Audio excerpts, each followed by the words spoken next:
Ada satu rindu yang paling melelahkan. Bukan rindu kepada seseorang yang jauh, tapi rindu kepada seseorang yang kamu lihat hampir setiap hari. Orang yang kamu temui di kantor, di kampus, di lorong rumah, atau sekadar di warung depan komplek. Orang yang enggak pernah kamu miliki, tapi entah kenapa, kehadirannya seperti magnet kecil yang menarik emosimu tanpa izin. Setiap hai darinya terasa seperti pintu harapan yang dibuka sedikit, tapi setiap kamu pulang, pintu itu menutup lagi dengan keras. Dan kamu bertanya dalam hati, sampai kapan aku harus begini? Sampai kapan aku harus pura-pura kuat setiap kali melihat seseorang yang tidak bisa kujangkau? Kalau kamu sedang ada di fase itu, rasa rindu yang sulit dihentikan karena intensitas pertemuan yang terlalu sering. Tenang, tidak ada yang salah denganmu. Dan yang lebih penting, ini bisa disembuhkan. Tanpa harus pergi, pindah kerja, atau menghilang dari dunia. Dalam video ini, kita akan masuk ke akar masalahnya, menembus bias emosimu, lalu membangun langkah-langkah nyata untuk melepaskan diri dengan cara yang bijak, tenang, dan dewasa. Tonton sampai akhir, karena mungkin inilah pertama kalinya kamu benar-benar mengerti apa yang terjadi di dalam hatimu sendiri. Kenapa rindunya menusuk begitu dalam? Rindu yang muncul karena kedekatan fisik itu seperti luka kecil yang terus disentuh. Setiap hari, setiap tatapan, setiap kebetulan membuat otakmu mengira ada peluang baru. Otak manusia sebenarnya sederhana. Ia percaya pada apa yang sering ia lihat. Ketika kamu sering melihat seseorang, otakmu otomatis meningkatkan ikatan emosional. Meskipun secara logis kamu tahu kalian tidak mungkin bersama. Dan disinilah masalahnya. Setiap interaksi kecil, senyuman, sapaan, bahkan sekadar kontak mata singkat, memicu dopamin, hormon yang sama yang muncul saat seseorang memenangkan sesuatu. Rasanya seperti kamu sedang dapat reward kecil. Tapi begitu momen itu hilang, kesepiannya balik menyerang. Inilah siklus yang diam-diam membunuh tenangmu. Harap, senang sebentar, tersadar, kecewa. Mengulang lagi, kamu tidak rindu dia sebenarnya. Kamu rindu sensasi yang kamu dapat ketika melihatnya. Kamu rindu kemungkinan, kamu rindu harapan, dan itu melelahkan otakmu jadi seperti musola kecil yang selalu menunggu ajan. Kamu menunggu sinyal perhatian darinya untuk membuatmu merasa layak sehari saja. Kalau kamu merasa ini fatal, itu karena memang berat. Tidak semua rindu itu romantis. Beberapa rindu adalah perang batin yang sunyi. Prinsip inti, putuskan ketergantungan emosional. Ada satu kebenaran pahit yang harus kamu terima. Rasa sakitmu bukan berasal dari dia. Rasa sakitmu berasal dari fokusmu yang berputar mengelilingi dia.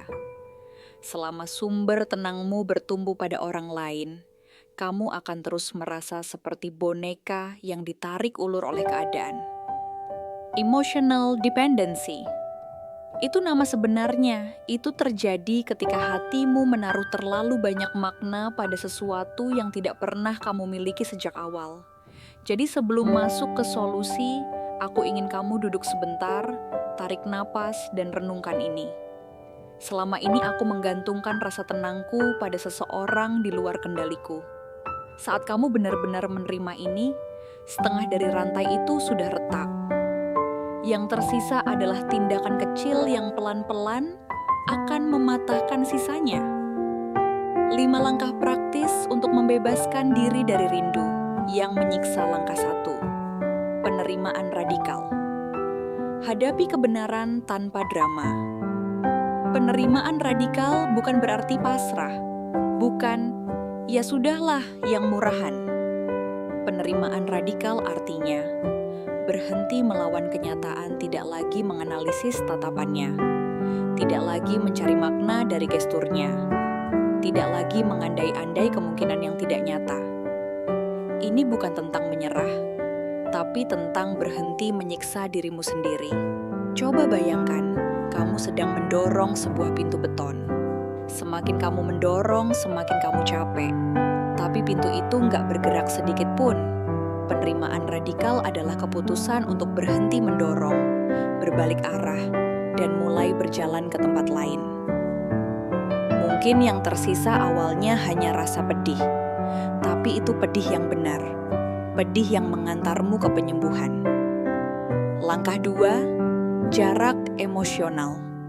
Bukan menghindar, tapi mengatur energi. Karena kamu tidak bisa menjauh secara fisik, satu-satunya strategi yang efektif adalah membangun jarak emosional. Ini bukan tentang cuek, bukan dingin, bukan memusuhi. Jarak emosional adalah kemampuan untuk hadir tanpa kehilangan kendali. Jika kalian harus berinteraksi, lakukan seperlunya, tetap ramah, tetap sopan, tapi tanpa membuka pintu emosionalmu lebar-lebar lagi. Tidak ada curhat, tidak ada obrolan yang membuat jantungmu berdebar, tidak ada kode-kode yang kamu ciptakan sendiri. Ada satu teknik sederhana, Grey Rock Method. Tanggapi secukupnya, jangan berlebihan, jangan menggantungkan ekspektasi pada setiap dialog. Dengan begitu, kamu perlahan mengajari otakmu bahwa orang ini bukan lagi pusat gravitasi emosionalmu. Perlahan, energi yang dulu habis untuk dia akan mulai kembali ke dalam dirimu.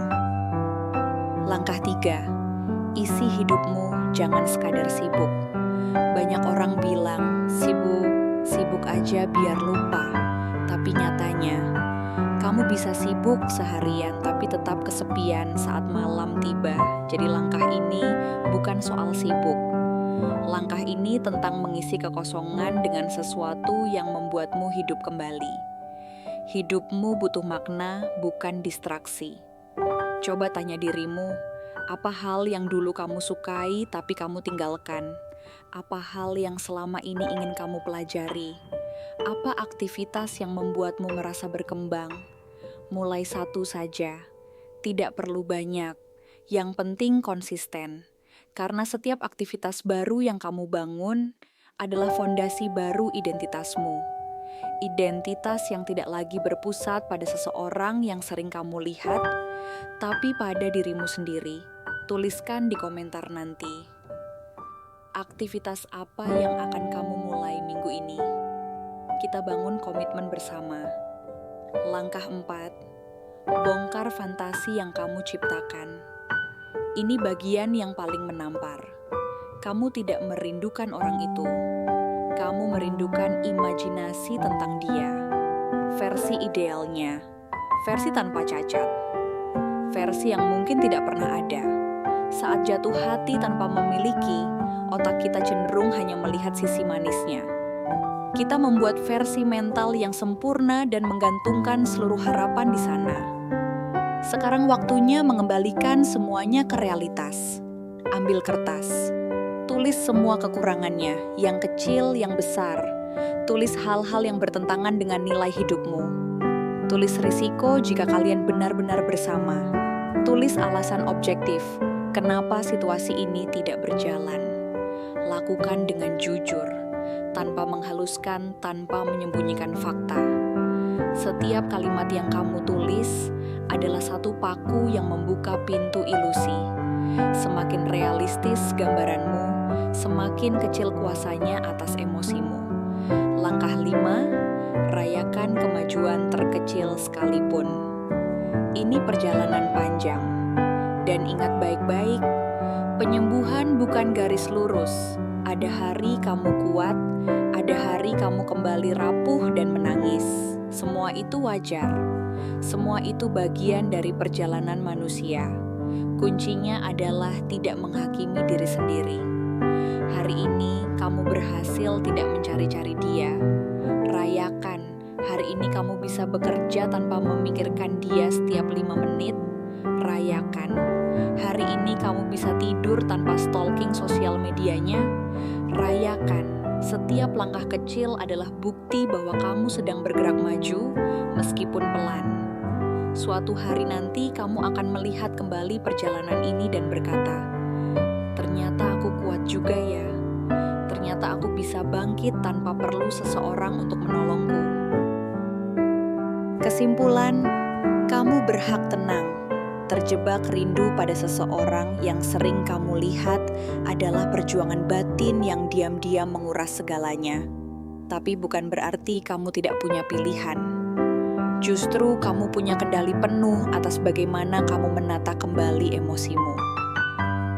Mulai dari menerima kenyataan, membangun jarak emosional, mengisi hidupmu dengan hal yang bermakna, menghancurkan fantasi yang kamu ciptakan, sampai merayakan setiap kemajuan kecil. Semua itu adalah bentuk cinta kepada diri sendiri yang selama ini mungkin kamu abaikan. Ini bukan tentang dia, ini tentangmu. Tentang bagaimana kamu memilih untuk tidak menjadi tawanan dari perasaan yang tidak dibalas. Pada akhirnya, kamu akan sampai pada titik di mana kamu bisa melihat orang itu lagi. Tanpa getaran berlebih, tanpa ilusi, tanpa luka. Hanya seseorang yang pernah kamu kagumi tapi tidak lagi memegang kendali atas hatimu. Dan di hari itu, kamu akan merasa ringan bebas, utuh. Sebagai akhir kata, terima kasih sudah mendengarkan sampai akhir. Kalau kamu merasa video ini membuka sudut pandang baru, jangan lupa tekan like dan subscribe, karena kita akan terus bahas cara-cara menata hati dan hidup dengan lebih tenang dan dewasa.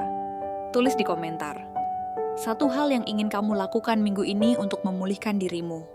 Sampai bertemu di video berikutnya. Tetap kuat, tetap sadar, tetap kembali ke dirimu sendiri. Bersama saya Kinanti, tetap semangat teman-teman.